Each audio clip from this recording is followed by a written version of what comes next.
Union BNP Sriganj যখন union ছিল, union BNP সাবেক সাধারণ সম্পাদক জনাব ইমাম হোসেন বাদল, আমাদের গুলজার খান, এবং বিশেষ করে যে একজন মুক্তিযোদ্ধা আমরা দেখছি আমাদের খুবই কাছের মানুষ দুলহাস ভাই সহ আমার সামনে উপস্থিত ভাইয়ের আসলাম। আমি প্রথমেই একটু দুঃখ প্রকাশ করছি, সময় আমার হাতে কম। আমি 2,500 যাবো, 2,500 যেতেও তো 1 ঘন্টা কমপক্ষে ধরতে হবে। 2,500 যাবো, সেই কারণে একটু আগে বক্তব্য দিয়ে চলে যাচ্ছি। কিন্তু আপনাদের কাছে একটা অনুরোধ থাকবে, আপনারা তো সবাই আমাদের কামাল ভাইকে ভালোবাসেন।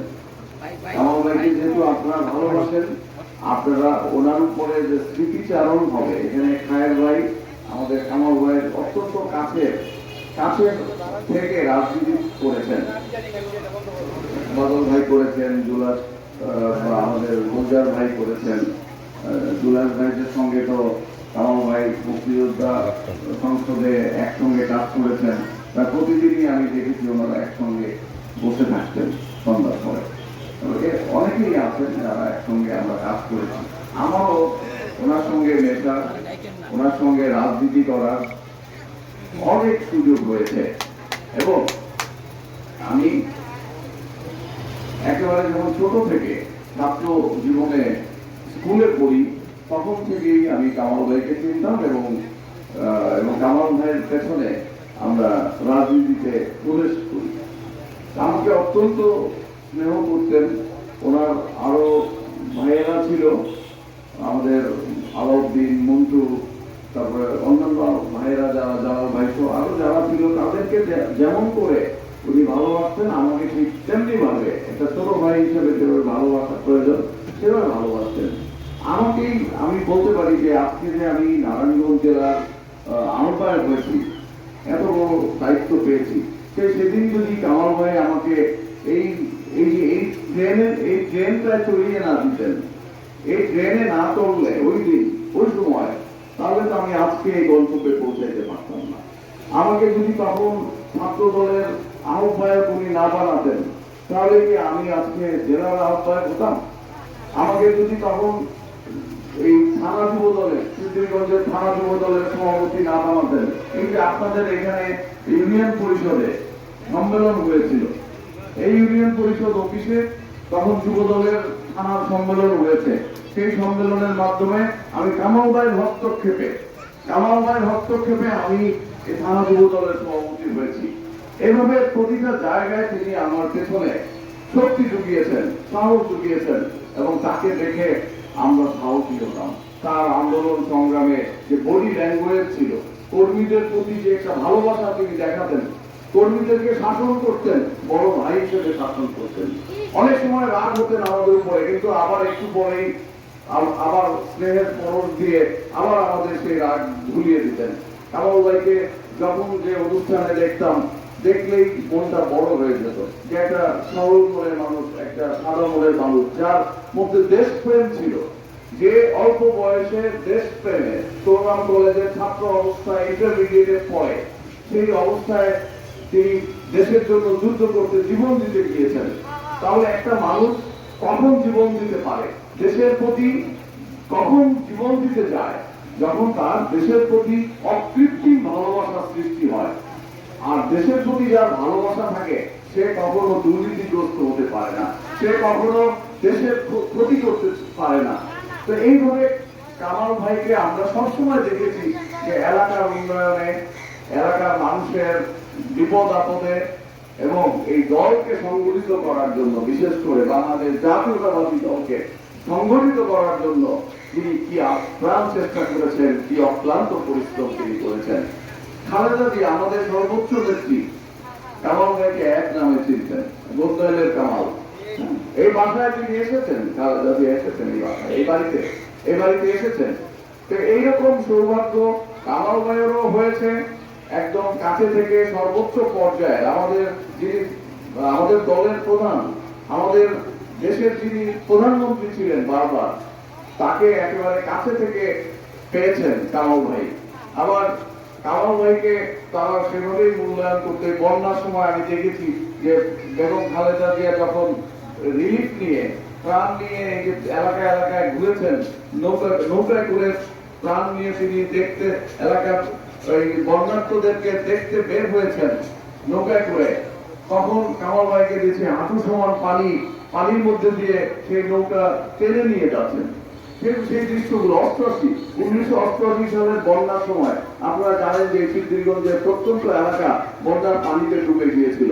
সেই সময় আমাদের নেত্রী এসেছেন, আমরা দেখেছি নৌকায় করে কামাল ভাই সেই নৌকার সামনে তিনি টেনে টেনে পানির মধ্যে হেঁটে, কোমর সমান পানির মধ্যে হেঁটে সেই ম্যাডামের নৌকাকে সামনের দিকে নিয়েছে। কিভাবে একটা মানুষ তার আত্ম অহমিকা, তার মধ্যে যে অহংকার কোনো কিছুই ছিল না, কখনোই সেটা ভাবেন নাই। শুধু দলের প্রয়োজনে, নেত্রীর প্রয়োজনে, দেশের প্রয়োজনে তিনি নিজেকে বিলিয়ে দিয়ে গেছেন। আজকে তার পরিবারের সদস্যরা আমাদের মাঝে এখনো বেঁচে আছেন। আমরা সবসময় এই পরিবারকে শ্রদ্ধা দেখাই, এই পরিবারকে সবসময় আমরা সম্মান দেখাই। বিশেষ করে আমাদের এই যে ভাবি আছেন, ভাবিকে সবসময় আমরা মাতৃতুল্য সম্মান দেখাই। কারণ এটা কামাল ভাই মানে একটা ছায়া আমি ভাবির মধ্যে দেখি। সেই কারণেই কামাল ভাইকে আজকে আমরা হারিয়েছি, কামাল ভাইকে পাই না, কিন্তু ভাবিকে পেয়ে আমরা কামাল ভাইয়ের যে অভাবটা সেটা পূরণ করার চেষ্টা করি। আপনারাও এইভাবে ওনাকে সম্মান দেখাবেন, ওনার পেছনে থাকবেন, এবং এই এলাকার মানুষের যে ভাবি যে অনুরোধ জানিয়েছে যে কামাল সাহেবের যে অসমাপ্ত কাজগুলো আছে তিনি উদ্যোগ নিয়েছেন যে সেগুলো করার জন্য তিনি চেষ্টা করবেন। এই সহযোগিতাটা তিনি আপনাদের কাছে চেয়েছেন। আমিও অনুরোধ করব যে আপনারা তার নেতৃত্বে তার পাশে থেকে কামাল ভাইয়ের যে দেশের প্রতি, মানুষের প্রতি, এলাকার প্রতি যে কমিটমেন্ট ছিল সেগুলো পূরণ করার জন্য ভাবি এগিয়ে আসবে। আপনারা তার পেছনে পাশে ছায়া সঙ্গী হয়ে থাকবেন, অনুরোধ করবেন। এই অনুরোধ করি আপনাদেরকে।